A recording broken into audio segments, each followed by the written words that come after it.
माहौल बन रहा है साजगार। ग्रैंड अलायंस को पीडीपी ने अच्छा ऑप्शन दिया करार।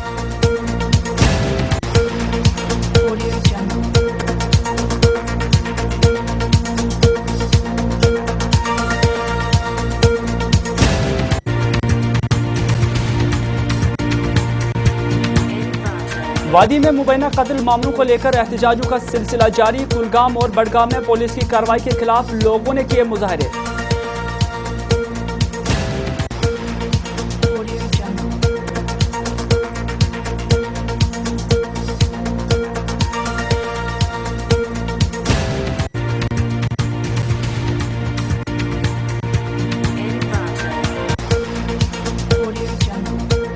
और सख्त सर्दी के बीच आग की वारदातों का सिलसिला भी जारी। उड़ी में रिहायशी मकान और पुलवामा में डीसी ऑफिस हुआ शलूटी नजर।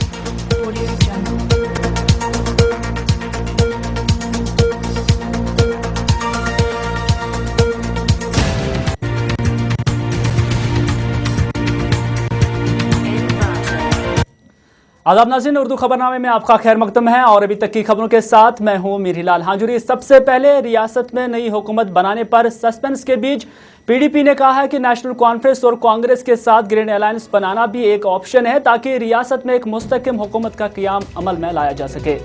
पार्टी तर्जुमान नईम अख्तर ने कहा कि पीडीपी के पास एक ऑप्शन है कि नेशनल कॉन्फ्रेंस और कांग्रेस के साथ मिलकर एक अलायंस बनाया जाए ताकि रियासत में न सिर्फ एक मुस्तकिम सरकार अमल में लाई जाए बल्कि तीनों खित्तों के लोगों की ख्वाहिशात का एहतराम भी मुमकिन बन सके।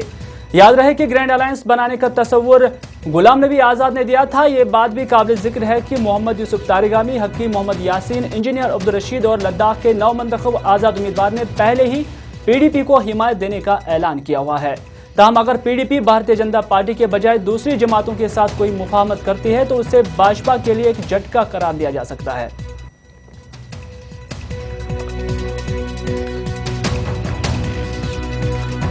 इधर हुकूमत साजी के मामले पर भारतीय जनता पार्टी ने भी नरम गोशा इख्तियार करते हुए कहा कि ये जरूरी नहीं कि वज़ीर आला जम्मू खत्ते से हो।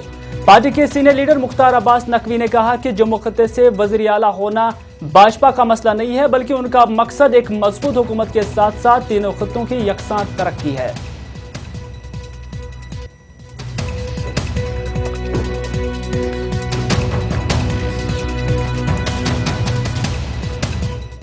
इधर रियासती गवर्नर NN वोहरा ने जहां सरकार बनाने की खातिर भारतीय जनता पार्टी और पीपल्स डेमोक्रेटिक पार्टी को सलाह मशवरे के लिए तलब किया था, वहीं पीडीपी की सदर महबूबा मुफ्ती अब 1 जनवरी के बजाय 31 दिसंबर को ही रियासत के गवर्नर से मुलाकात कर रही है। याद रहे कि हालिया इंतखाबात में पीडीपी ने 28 सीटों पर जीत के साथ सबसे बड़ी जमात के तौर पर सामने आ गई, जबकि भारतीय जनता पार्टी 25 सीटें हासिल करके दूसरी बड़ी जमात के तौर सामने आई है। जबकि रियासती गवर्नर NN वोहरा ने दोनों बड़ी जमातों को हुकूमत साजी के लिए अब तलब किया है।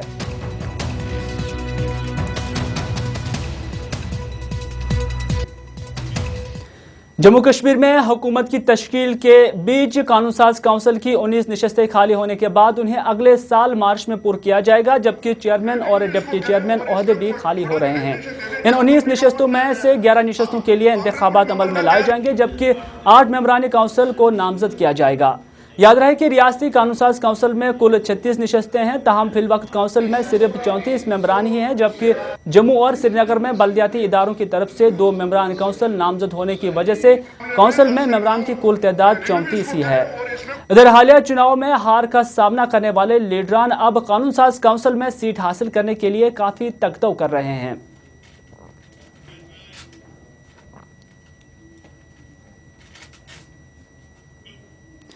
मीरहमा कुलगाम में एक नौजवान लड़की के मुबैना कत्ल मामले को लेकर मकामी लोगों ने जिला इंतजामिया के खिलाफ एहतजाजी मुजाहरा किया, जिस दौरान उन्होंने कहा कि जिला इंतजामिया और पुलिस इस मामले में मुलविस अफराद को गिरफ्तार करने और उन्हें सजा दिलाने में संजीदगी नहीं दिखा रही है।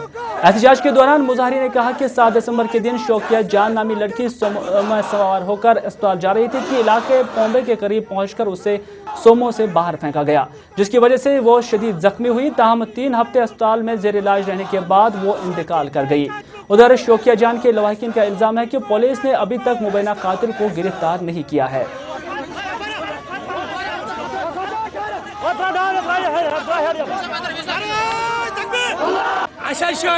आखिर नंबर पे और आखिर नंबर पे जमी खत बेदर्दी सान मारन और मारित आव अमिस गो एक्सीडेंट और सेम वाइल गए पुलिस डिपार्टमेंट गए बुधवा 5 दोन पे कार्रवाई कर कातिल गिरफ्तार कर और कातिलस कसम सयासी पुष्ट कर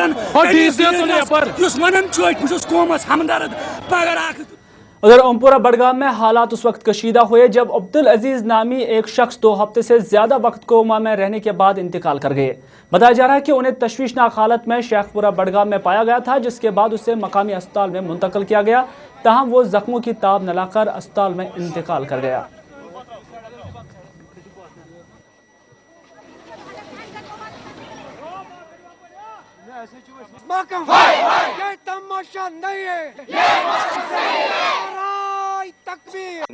इसका मर्डर हुआ, इस तरह इस पर हमला हुआ। 20 दिन कोई तहकीकात नहीं हुई इस पर। ये अभी ऐसे जो बोल रहा था मुझे 20 दिन से पता नहीं है। ये क्या इसकी वजह क्या है? फोन इसको फोन आया 3 बजे। उस नंबर को क्यों नहीं निकाला गया? कॉल ट्रेस पे क्यों नहीं है गए बडगाम, क्यों नहीं निकाल गए? मैं इसका बेटा, अगर इसको वहाँ पे डाला गया उधर इस वक्त किसी ने कुछ नहीं क्यों नहीं किया? हाँ, वादी कश्मीर में जहां पारा मुसलसल गिर रहा है और शदीद सर्दी की वजह से मामूलाती जिंदगी दरहम बरकम होकर रह गई है, वहीं रसोई गैस पर जारी सब्सिडी को बैंक खातों में जमा करने के बाद शदीद सर्दी में गैस डीलर्स की दुकानों के बाहर लंबी लंबी कतारों में अपनी बारी का इंतजार करते नजर आ रहे हैं। सार्फिन ने हुकूमत से मुतालबा किया है कि सब्सिडी फॉर्म्स जमा करने के लिए खातिर ख्वाह काउंटर्स का क़याम अमल में लाया जाए ताकि सार्फिन को मुश्किलात का सामना न करना पड़े। प्रॉब्लम है, यहाँ पर बहुत प्रॉब्लम है। हम यहाँ पर जमा हैं, यहाँ पर लाइन लगी है, यहाँ पर कीचड़ है, इसी में हम इंतज़ार कर रहे हैं, लाइन में बैठे हैं। यहाँ पर कपड़े भी ख़राब हो गए, दिन भी ख़राब हो गया। तो मैडम ने क्यों नहीं रखना चाहिए था कहीं खुली जगह पर जहाँ पर आसानी के साथ हम फॉर्म दे सकते थे। इलाके में या किसी गाँव में या किसी बस्ती में अगर ये कोई इंतज़ाम करते तो इतनी भीड़ नहीं होती, मुश्किलातों का हल भी हो जाता, मुश्किलात हमारे सामने सारे मुश्किलात हल हो जाती अगर इस तरह ये रखते। तो लेकिन ये भी इन्होंने ये एडवर्टाइज़ किया कि ये फॉर्म भर दो, इसके लिए बैंक पर जाओ और वहाँ वो 16 डिजिट का अकाउंट नंबर इसमें भरा दो तो फिर यहाँ फॉर्म जमा करा दीजिए। तो लोग आते हैं, दूर दराज इलाकों से आते हैं, तो इस तरह से लोगों को परेशानी होती है। उधर खान साहब बडगाम में चोरी की वारदातों को लेकर इलाके में अगरचे काफी तशवीश की लहर थी, ताहम पुलिस ने 1 हफ्ते के अंदर अंदर ही इन मामलात को सुलझाने का दावा किया है। इस सिलसिले में एसडीपीओ खान साहब बशीर अहमद ने तफसीलात फराहम करते हुए कहा कि एक मुस्तदिका इत्तला मिलने पर पुलिस ने इलाके में छापामारी की, जिस दौरान चोरीशुदा माल बरामद करने के साथ साथ चोरों की निशानदेही भी की गई, जिन्हें पुलिस ने गिरफ्तार भी कर लिया है।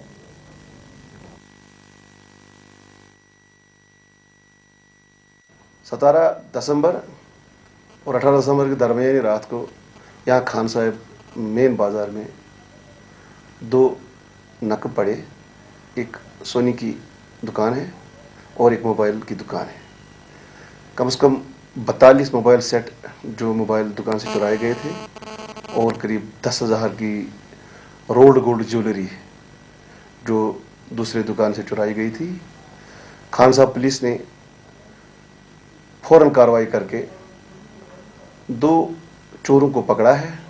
एक का नाम है हिलाल अहमद भट्ट उर्फ जाना, ये यकबुक का रहने वाला है, और दूसरा है एजाज अहमद भट्ट जो शमशाबाद का है। इन दोनों ने 17-18 दिसंबर की दरमियानी शब में नकब डाल करके ये माल उड़ाया था और आज की डेट में हमने ये सारा माल रिकवर करके मुजरिम। राहुल गांधी फैंस एसोसिएशन की तरफ से श्रीनगर में एक प्रेस कॉन्फ्रेंस के दौरान नवमंतखब मेंबरान कानून साजिश से अपील की गई कि वो रियासत की वहदत, सालमियत और मजहबी भाईचारे को बरकरार रखने के लिए अपना भरपूर ताउन फराहम करे। प्रेस कॉन्फ्रेंस के दौरान राहुल गांधी फैंस एसोसिएशन के तर्जुमान डॉक्टर मोहम्मद अशरफ ने रियासत की तमाम सेक्युलर जमातों पर जोर दिया कि वह फिरका परस्त जमातों के साथ हाथ न मिलाएं। सदर रियासत all India Rahul Gandhi fans association Jammu Kashmir के माध्यम और आपकी वसादत से जम्मू कश्मीर के तमाम लोगों का शुक्रगुजार हूँ, जिन्होंने एक अपना कीमती वोट देकर एक अहम फैसले को करार दिया है और आपकी वसादत से जम्मू कश्मीर के लोगों के लिए मैं तमाम सियासी पार्टियों खासकर पीडीपी, नेशनल कॉन्फ्रेंस, कांग्रेस और दीगर जमातों से अपील करता हूं कि वो जम्मू कश्मीर की इज़्ज़त, सालमियत और जमहूरियत को मद्देनज़र रखकर फैसला करें कि जम्मू कश्मीर की हुकूमत की भागदौड़ किसके हाथ में होनी चाहिए। मैं तमाम रीजनल पार्टियों के सदूर आला से अपील करता हूं कि वो जम्मू कश्मीर की बका के लिए अपनी पार्टी तकाज़ात को बालाई ताक रखकर एक हो जाएं और कम्युनल पावर को इक़्तिदार से दूर रखें। और ये कम्युनल ताकत न सिर्फ जम्मू कश्मीर के लिए ख़तरा है बल्कि पूरा मुल्क इसमें लपेटा हुआ है। ये ताकत न सिर्फ सेकुलरिज्म, अक़लियती फ़िरक़ाजात बल्कि मज़ाहिबों के लिए भी खतरा लाहक हो सकता है। मुल्क भर में इन दिनों सर्दी की शदीद लहर चल रही है और इस लहर से अपने आप को बचाने के लिए हर शख्स कोई ना कोई कोशिश तो ज़रूर करता रहता है। ताहम सवाल उन लोगों और बच्चों का भी है जो इन दिनों की ये कपकपाती रातें खुले आसमान तले गुजारते हैं। ये जानते तो वही होंगे जिनकी रात किसी पुल या रेलवे प्लेटफार्म पर गुजरती होगी। एक रिपोर्ट। मुल्क में हर तरफ इन दिनों सर्दी की लहर चल रही है और जम्मू कश्मीर चूंकि पहाड़ी इलाका है तो इस पर इस सर्दी का असर कुछ ज्यादा ही रहता है। कुछ लोग घरों में हीटर और दूसरे गर्मी के इंतजामात से खुद को गर्म कर ही लेते हैं, लेकिन उनका क्या होता होगा जो इन सर्द लहरों का मुकाबला खुले आसमान तले करते हैं। जम्मू के अक्सर इलाकों में ऐसे लोगों की बड़ी तादाद जरूर दिखाई देती है जो खुले आसमान तले ठंडी रातें गुजारते हैं। इनमें से कुछ लोग रोटी रोजी के लिए जम्मू आए होते हैं और कुछ मजबूरी की वजह से। जरा इसकी भी तो सुनिए। जम्मू ये इलाज के लिए आया है और इलाज के बजाय यहाँ इसको रात खुले आसमान तले गुजारनी पड़ती है। खुले आसमान तले इंसान की जिंदगी गुजारने से बचाने के लिए अदालत के अहकामात बहुत पहले आए हैं। रेन बसेरा स्कीम भी राइज हुई है और रेन बसेरा स्कीम के तहत हर उस शख्स के लिए रात गुजारने के इंतजामात सरकार को करने हैं जो मजबूरी में हो। लेकिन या तो जम्मू कश्मीर की सरकार को इन अहकामात का पता ही नहीं या फिर सब जानते हुए अनजान बन रही है और ऐसे दिखा रही है जैसे शहर में सब ठीक ठाक हो और हर शख्स 5 स्टार होटलों जैसी जिंदगी गुजार रहा है। सर्दी तो बहुत है लेकिन क्या करेंगे जब इधर हमारा कोई और ठिकाना नहीं हो सकता, ना हमारे लिए इधर कोई जुगाड़ हो सकता, ना कमरे का किराया दे सकते हैं, तो क्या करेंगे। हमारे लिए एक बार वही गाड़ी आई थी जिसमें कोई 200 ग्राम रुई है और वही रजाइयाँ दी 2 सोने के लिए, तो और कुछ नहीं है सर। सरकारी इंतजामिया अब शायद ऐसे लोगों के लिए रात गुजारने के इंतजामात तो करे, लेकिन जाहिर है सरकारी इंतजामात वक्त पर कम ही किए जाते हैं। इसलिए हो सकता है कि जब सरकार के इंतजामात मुकम्मल हों तब इनकी जरूरत ही ना हो।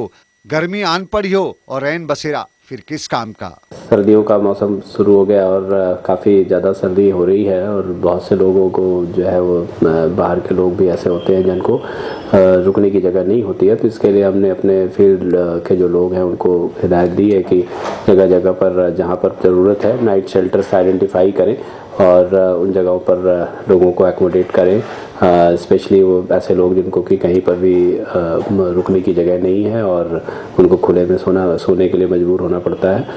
तो इसके लिए हिदायत जारी की गई है और कुछ जगहों पर जहाँ पर कि कोई हमारे पास स्पेस अवेलेबल है उन सब जगहों को नोटिफाई कर दिया जाएगा कि नाइट शेल्टर के रूप में यूज़ किया जाए। ब्यूरो रिपोर्ट, जेके चैनल, जम्मू।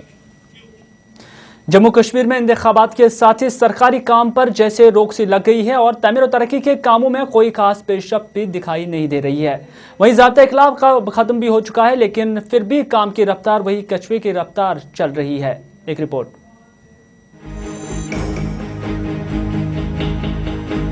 जम्मू कश्मीर में इंतखाबात के साथ ही कामकाज पर जैसे रोक सी लग गई और इंतखाबात के ऐलान के साथ ही रियासत में जो काम जहां था वहीं रुक सा गया।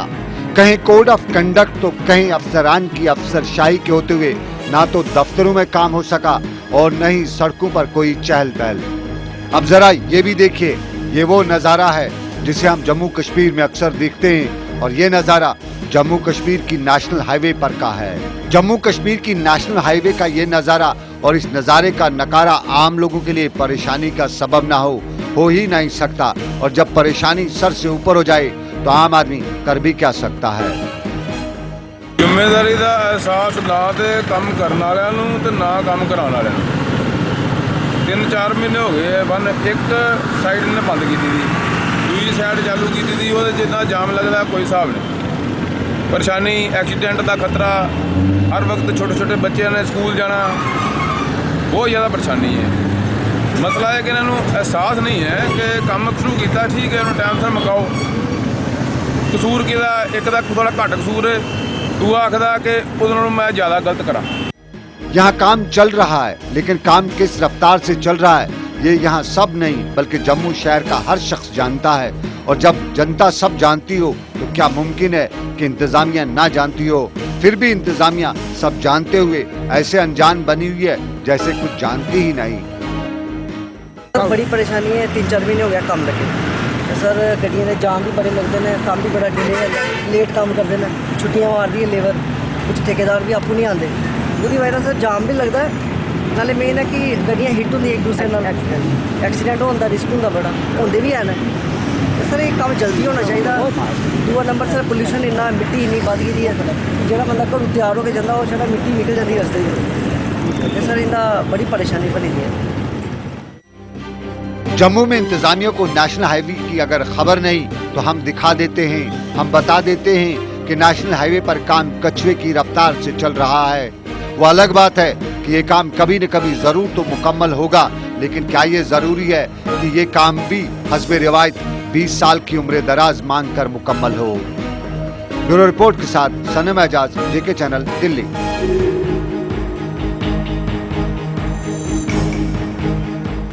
सरहदी जिला बारामूला के उड़ी इलाके में रफीक अहमद खान नामी एक शहरी के घर में अचानक आग नमूदार हुई, जिसने आनन फानन 2 मंजिला मकान को अपनी लपेट में ले लिया।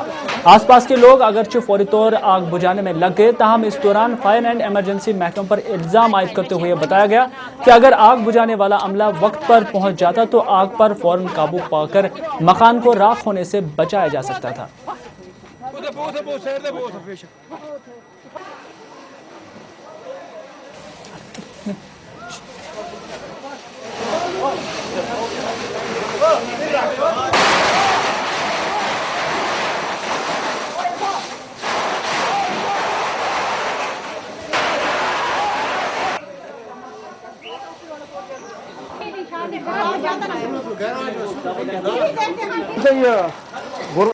दस कदम की दूरी पे पुलिस स्टेशन बारामूला है और उसके 10 कदम बाद फायर स्टेशन बारामूला है।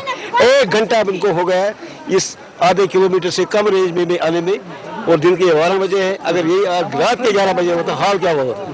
मैं दफ्तर में था जी, आपको मालूम ही है, मैं तो वोल्टेज सुपरवाइजर बारामूला में हूँ। मैं दफ्तर में था, मुझे खिड़की से नजर पड़ी यहाँ से आग जल रहा था और मेरे दीवार से छलांग मारी। हम यहाँ पे सब लोग जहाँ जमा थे तो हमने पानी भी लोग लगाए नीचे से पानी, लेकिन बदकिस्मती से फायर सर्विस इन टाइम नहीं पहुंची।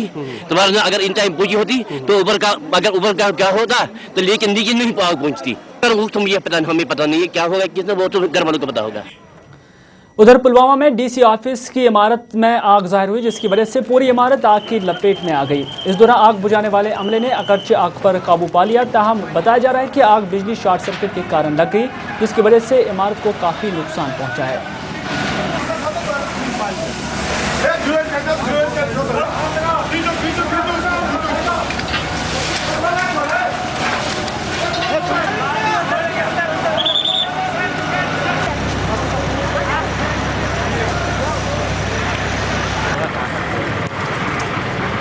अल्लाह का शुक्र है कि कोई खास नुकसान नहीं हुआ। हमारा रिकॉर्ड जो है मुलाजमीन ने बर वक्त कार्रवाई करके रिकॉर्ड को बचा लिया है। और दूसरा ये हमारा जो यहाँ मीटिंग हॉल और उसके साथ एक कमरा है, थोड़ा सा नुकसान उसको जुज़वी तौर पे हुआ है, बाकी हमारी बिल्डिंग ठीक है और कमरे वाकई ठीक ठाक हैं। तो इंशाल्लाह हम इसको फिर रेस्टोर करा के इस काम को रिज्यूम करेंगे। वो असरटेन किया जा रहा है कि वजूहत क्या है, लेकिन ऐसा जो लगता है कि वो शॉर्ट सर्किट की वजह से ही लग रहा है। फिर भी असरटेन हम कर लेंगे कैसे हो सकता है, लेकिन लग ऐसा ही रहा है कि ये शॉर्ट सर्किट की वजह से हुआ है। नाज़रीन, इसी के साथ उर्दू खबरनामे का यह शुमारा अख्ताम पजीर हुआ। चाहता है अपने मेज़बान मीरीलाल हांजरी को दीजिए इजाज़त। खुदा हाफिज़।